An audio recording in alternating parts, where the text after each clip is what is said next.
Hello everyone, KMAT exam എല്ലാവരും complete ചെയ്തെന്ന് വിചാരിക്കുന്നു.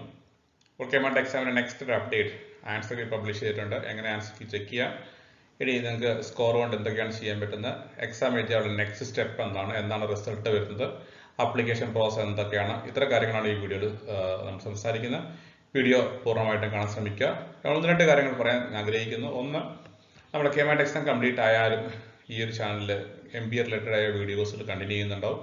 ചാനലിലേക്ക് നോക്കുകയാണെങ്കിൽ ഫസ്റ്റ് സെമസ്റ്ററിൽ നിങ്ങൾ പഠിക്കാൻ പോകുന്ന സബ്ജക്റ്റുമായിട്ട് ബന്ധപ്പെട്ട നിരവധി വീഡിയോസ് നിങ്ങൾക്ക് കാണാൻ സാധിക്കുന്നുണ്ട്. അപ്പോൾ നിങ്ങൾ ചാനൽ എല്ലാവരും സബ്സ്ക്രൈബ് ചെയ്യാൻ ശ്രമിക്കുക. ഒപ്പം തന്നെ നോട്ടിഫിക്കേഷൻ ബട്ടൺ ഓൺ ആക്കി വെക്കുക. നമ്മുടെ മറ്റ് പ്ലാൻസുകളും മറ്റു കാര്യങ്ങളൊക്കെ അപ്ഡേറ്റ് ചെയ്യാനായിട്ട് നോട്ടിഫിക്കേഷൻ ബട്ടൺ ഓൺ ആക്കി വെക്കുന്നത് നിങ്ങൾക്ക് വളരെ യൂസ്ഫുൾ ആയിരിക്കും. ഈ രണ്ട് കാര്യങ്ങൾ പറഞ്ഞുകൊണ്ട് തന്നെ തുടരുന്നു. സോ ആൻസർ കീ പബ്ലിഷ് ചെയ്തിട്ടുണ്ട്. ആൻസർ കീ ചലഞ്ച് എന്താണ്, ആൻസർ കീ ചലഞ്ച് നമുക്ക് നോക്കാം. അപ്പോൾ നമ്മുടെ സ്കോർ പരിശോധിക്കാം. അതിൻ്റെ സ്കോറിംഗ് പാറ്റേൺ നമുക്ക് നോക്കാം.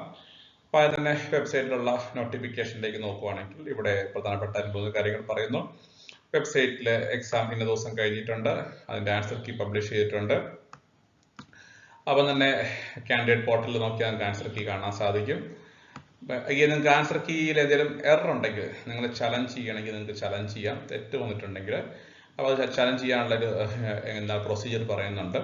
അപ്പോൾ ഒരു ക്വസ്റ്റിന് 200 എന്ന രീതിയിലാണ് പെർ ക്വസ്റ്റ്യൻ പേജ് ചെയ്ത് നിൽക്കുകയാണെങ്കിൽ ആൻസർ ചെയ്ത് തെറ്റുണ്ടെങ്കിൽ നിങ്ങൾക്ക് ചലഞ്ച് ചെയ്യാം.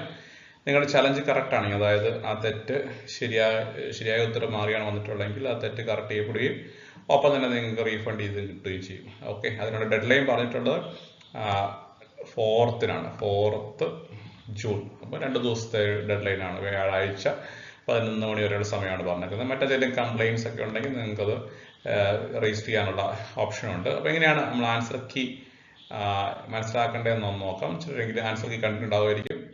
അപ്പോൾ ഇതിൻ്റെ മലയാളത്തിലുള്ള ഡിസ്ക്രിപ്ഷനാണ്. സെയിം പറഞ്ഞ കാര്യം മലയാളത്തിൽ ഒന്നുകൂടെ പറഞ്ഞിരിക്കുന്നു. നമുക്ക് ആൻസർ കീയിലേക്ക് നോക്കാം.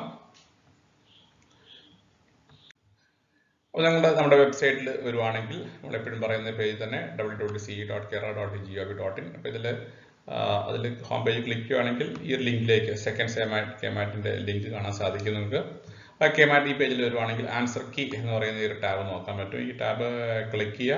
ആ ക്ലിക്ക് ചെയ്തിട്ടുണ്ടെങ്കിൽ നിങ്ങൾക്കൊരു PDF ഫയൽ കിട്ടും. ഈ 180 ക്വസ്റ്റ്യൻസും കവർ ചെയ്തേക്കുന്ന ഒരു PDF ഫയൽ നിങ്ങൾക്ക് കാണാൻ സാധിക്കും. ഈ PDF ഫയൽ നിങ്ങൾക്ക് നോക്കി നിങ്ങൾക്ക് അതിൻ്റെ ആൻസേഴ്സ് വെരിഫൈ ചെയ്യാൻ പറ്റുന്നതാണ്. അപ്പോൾ എങ്ങനെയാണ് ആൻസർ കീ കാൽക്കുലേറ്റ് ചെയ്യുന്നത്? ശരിയായ ഉത്തരത്തിന് നിങ്ങൾക്ക് 4 മാർക്കാണ്. അതുപോലെ തന്നെ നിങ്ങൾക്ക് എന്തെങ്കിലും ഉത്തരം തെറ്റിപ്പോയിട്ടുണ്ടെങ്കിൽ നിങ്ങൾ -1 ഡിഡക്ട് ചെയ്യണം. അപ്പോൾ അങ്ങനെയാണ് നിങ്ങൾ ആൻസർ കീ കണ്ടുപിടിക്കേണ്ടത്. ടോട്ടൽ ആൻസർ കണ്ടുപിടിക്കണം. അപ്പോൾ 720 നിങ്ങൾക്ക് സ്കോർ കിട്ടും. നിങ്ങളുടെ എത്രയാണ് സ്കോർ എന്ന് കാൽക്കുലേറ്റ് ചെയ്യുക. നിങ്ങൾ എല്ലാവരും തന്നെ കമൻറ്റ് ചെയ്യാൻ ശ്രമിക്കുക. അപ്പോൾ ഇതാണ് ഇതിൻ്റെ ഒരു ബേസിക് ആയിട്ടുള്ള ഒരു പ്രോസസ്സ്. എല്ലാവരും ആൻസർ കീ നോക്കുക. 72 മാർക്കാണ് നിങ്ങൾക്ക് ക്വാളിഫൈഡ് ആകാനായിട്ട് വേണ്ടത് ജനറൽ കാറ്റഗറി ആണെങ്കിൽ. അപ്പോൾ 72 മാർക്കിന് മുകളിലോട്ടുണ്ടെങ്കിൽ നിങ്ങൾ ക്വാളിഫൈഡ് ആണ്. അപ്പോൾ പൊതുവേ എക്സാം ഒരു ഈസി ആയിട്ടുള്ള എക്സാം ആയിട്ടാണ് കാണുന്നത്. അപ്പോൾ നിങ്ങൾക്ക് അങ്ങനെ ക്വാളിഫൈഡ് ആകാൻ വേണ്ടി ബുദ്ധിമുട്ടുള്ളതായിട്ട് എക്സാം കീ നോക്കുമ്പോഴും ക്വസ്റ്റ്യൻസ് നോക്കുമ്പോൾ മനസ്സിലാകുന്നത്. അപ്പോൾ ഇത് തന്നെയാലും നിങ്ങളുടെ സ്കോർ നിങ്ങൾ കമൻറ്റ് ചെയ്യാൻ ശ്രമിക്കുക. ഇനി നിങ്ങൾ അടുത്ത സ്റ്റെപ്പിൽ എന്താ നിങ്ങൾ ചെയ്യേണ്ടത് വെച്ചിട്ടുണ്ടെങ്കിൽ നമ്മൾ ഇതുവരെ കോളേജുകളിൽ നിന്ന് അപ്ലൈ ചെയ്ത് ഇപ്പോൾ 2 കാറ്റഗറി സ്റ്റുഡൻസ് ഇവിടെ ഉണ്ടാവും. ഓൾറെഡി നിങ്ങൾ ഏതെങ്കിലും കോളേജിൽ അഡ്മിഷൻ എടുത്ത് ക്വാളിഫൈഡ് ആകാനായിട്ട് വെയിറ്റ് ചെയ്യുന്ന ആൾക്കാരുണ്ടാവും. ഇനി ഇതൊന്നും അല്ല, ഇത് പ്രോസസ് ചെയ്യാത്ത അഡ്മിഷന് വേണ്ടി ഇനി ഇത് ഫ്രഷ് ആയിട്ട് അപ്ലൈ ചെയ്യാനായിട്ട് വെയിറ്റ് ചെയ്യുന്ന കാൻഡിഡേറ്റ്സ് ഉണ്ടാവും. അപ്പോൾ എന്ത് തന്നെയായാലും നിങ്ങൾ ഇതൊരു ആപ്ലിക്കേഷൻ ഓപ്പൺ ആകാത്ത ആൾക്കാരാണെങ്കിൽ നിങ്ങൾ എല്ലാ കോളേജിലും നിങ്ങൾ ആഗ്രഹിക്കുന്ന കോളേജിൽ ഡയറക്റ്റ് ആയിട്ട് സെപ്പറേറ്റ് ആയിട്ട് അപ്ലൈ ചെയ്യണം. അപ്പോൾ ആ പ്രോസസ്സുകളെ പറ്റി നമ്മൾ അടുത്തൊരു വീഡിയോയിൽ സംസാരിക്കുന്നതായിരിക്കും. സെപ്പറേറ്റ് നിങ്ങൾ അപ്ലൈ ചെയ്യണം എന്നുള്ളതാണ്. അതുപോലെ ഇനി യൂണിവേഴ്സിറ്റി സെൻറ്റേഴ്സിലാണെങ്കിൽ പോലും നിങ്ങൾ സെപ്പറേറ്റ് അപ്ലൈ ചെയ്യണം എന്നുള്ളതാണ് അതിനകത്ത് ഇമ്പോർട്ടൻ്റ് ആയി ഗൈഡ് ലൈൻ നമുക്ക് പറയാനുള്ളത്. അപ്പോൾ അത് പ്രത്യേകം ശ്രദ്ധിക്കുക. ഇതൊരു സെൻട്രലൈസ്ഡ് ആയിട്ടുള്ള ഒരു ആപ്ലിക്കേഷൻ പ്രോസസ്സോ അല്ലെങ്കിൽ നമ്മൾ +2 DA ഒക്കെ ചെയ്യുന്ന പോലെ സെൻട്രലൈസ്ഡ് ആപ്ലിക്കേഷൻ പ്രോസസ്സ് ഇവിടെ ഇല്ല. നിങ്ങൾ ഓരോ കോളേജിലും സെപ്പറേറ്റ് ആയിട്ട് അവിടെ ഒരു ആപ്ലിക്കേഷൻ ഫീസും വാങ്ങുന്നുണ്ട്. അപ്പോൾ അങ്ങനെ ആപ്ലിക്കേഷൻ ഫീസ് അടച്ച് നിങ്ങൾ സെപ്പറേറ്റ് അപ്ലൈ ചെയ്യണം. അവരുടെ GDയും അപ്പോൾ അവരൊരു GD ഇൻ്റർവ്യൂ കണ്ടക്ട് ചെയ്യുന്നുണ്ടെങ്കിൽ ചില GD ഇൻ്റർവ്യൂ കണ്ടക്ട് ചെയ്യുന്നത്, ചില ഇൻ്റർവ്യൂ മാത്രം കണ്ടക്ട് ചെയ്യുന്നത്. ഓരോ സ്ഥാപനങ്ങൾ നടത്തുന്ന GD ഇൻ്റർവ്യൂയിലൂടെ കടന്നു പോയിട്ട് വേണം നിങ്ങൾ ഈ അഡ്മിഷൻ. മികച്ച സ്ഥാപനങ്ങളെല്ലാം തന്നെ, ലീഡിംഗ് ആയിട്ടുള്ള സ്ഥാപനങ്ങളെല്ലാം തന്നെ, നല്ല കോളേജുകളെല്ലാം തന്നെ GD ഇൻ്റർവ്യൂ കണ്ടക്ട് ചെയ്യുന്നുണ്ടാവും. GD ഇൻ്റർവ്യൂ കണ്ടക്ട് ചെയ്യാത്ത കോളേജുകളുണ്ട്. പക്ഷേ ഒരു അത്യാവശ്യം ക്വാളിറ്റി ഉള്ള കോളേജുകളൊക്കെ തന്നെ GD ഇൻ്റർവ്യൂ പ്രോസസ്സിലൂടെയാണ് കാൻഡിഡേറ്റ്സിനെ എടുക്കുന്നത്. അപ്പോൾ GD ഇൻ്റർവ്യൂ ആയിരിക്കും അടുത്തൊരു ഫേസ്. അപ്പോൾ അതിന് മുമ്പായിട്ട് നിങ്ങൾ ആഗ്രഹിക്കുന്ന കോളേജിൽ സെപ്പറേറ്റ് ആയിട്ട് അവരുടെ വെബ്സൈറ്റിൽ മുഖേനയോ അല്ലെങ്കിൽ അവരെ ആരെയും കോൺടാക്ട് ചെയ്തിട്ടോ ആപ്ലിക്കേഷൻ ഫില്ലപ്പ് ചെയ്യോ അവരെ കോൺടാക്ട് ചെയ്ത് അപ്ലൈ ചെയ്യണം. ഇതാണ് ഇതിൻ്റെ ബേസിക് ആയ സ്റ്റെപ്സ്. ഇത് കൂടുതൽ വിശദാംശങ്ങൾ വരുന്ന ദിവസങ്ങൾ നമ്മൾ അപ്ഡേറ്റ് ചെയ്യുന്നതായിരിക്കും. അപ്പോൾ സ്റ്റേ ട്യൂൺ. നമ്മുടെ ചാനലിൽ നോട്ടിഫിക്കേഷൻ ഓൺ ആക്കി വെക്കുക, സബ്സ്ക്രൈബ് ചെയ്യുക. ഇനി നിങ്ങളുടെ സ്കോർ നിങ്ങൾ കാൽക്കുലേറ്റ് ചെയ്തിട്ടുണ്ടെങ്കിൽ നിങ്ങളുടെ സ്കോർ കമൻറ്റ് ചെയ്യാൻ ശ്രമിക്കുക. അപ്പോൾ നമുക്ക് ഫ്രീ ടു കമൻറ്റ്, അല്ലെങ്കിൽ നമുക്ക് ഇൻസ്റ്റാഗ്രാമിൽ മെസ്സേജ് അയച്ചാലും മതി. നിങ്ങൾ കമന്റ് ചെയ്യാൻ പറ്റുന്ന ആൾക്കാർക്ക് തന്നെ ഈ മെസ്സേജിന് ചുവട്ടിൽ കമന്റ് ചെയ്യാം. അപ്പോൾ ഇതിന്റെ ഒരു കണ്ടിന്യൂഷൻ പാർട്ട് നമ്മൾ തുടരുന്നതായിരിക്കും. നമ്മളൊരു GD ഇന്റർവ്യൂ ഒക്കെ അറ്റൻഡ് ചെയ്യാൻ പോകുന്ന ആൾക്കാർക്ക് വേണ്ടിയുള്ള വീഡിയോസ് നമ്മൾ ഓൾറെഡി ചെയ്തിട്ടുണ്ട്. നിങ്ങൾ ഇനിയിപ്പം GD ഇന്റർവ്യൂ ഫ്രഷ് ആയിട്ട് അറ്റൻഡ് ചെയ്യാൻ പോകുന്നുണ്ടെങ്കിൽ നമ്മൾ മെമ്പേഴ്സ് ഓൺലി സെഗ്മെന്റിനകത്ത് GDക്ക് ഇന്റർവ്യൂവിന് വേണ്ടിയുടെ പ്രത്യേക ട്രെയിനിങ്സും വീഡിയോസും കാണാൻ സാധിക്കും. നിങ്ങൾക്ക് അത് അവൈൽ ചെയ്യാൻ പറ്റുന്നതാണ്.